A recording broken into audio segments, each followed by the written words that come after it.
கோவைப்புதூர் ஆசிரமம் மெட்ரிக் பள்ளியில் நடைபெற்ற 78வது சுதந்திர தின விழாவில் இந்திய வரைபடத்தை தேசிய கொடி வண்ணங்களுடன் ஓவியமாக மாணவர்கள் தத்ரூபமாக அணிவகுத்து காட்சியளித்தனர்.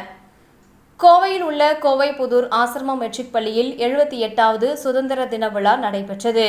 நிகழ்ச்சியில் பள்ளியின் தாளாளர் லயன் தேவேந்திரன் மற்றும் கௌரி ஆகியோர் தேசிய கொடி ஏற்றினர்.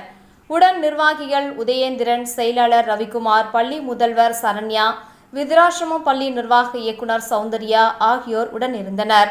விழாவில் பள்ளியின் மாணவர் தலைவர் மற்றும் நிர்வாகிகள் நியமனம் நடைபெற்றது. தொடர்ந்து நடைபெற்ற சுதந்திர தின விழாவில் சுமார் 500க்கும் மேற்பட்ட மாணவ மாணவிகள் ஒருங்கிணைந்த இந்தியா உருவான வரலாற்றை கூறும் நாடக அணிவகுப்பு நிகழ்ச்சியை நடத்தினர். தொடர்ந்து தேசிய கொடி வண்ணங்களை கைகளில் பிடித்தபடி நின்ற மாணவர்களின் அணிவகுப்பு தத்ரூப இந்திய வரைபடமாக காட்சியளித்தது. இவ்விழாவில் மாணவ மாணவிகளின் பல்வேறு கலை நிகழ்ச்சிகள் நடைபெற்றது.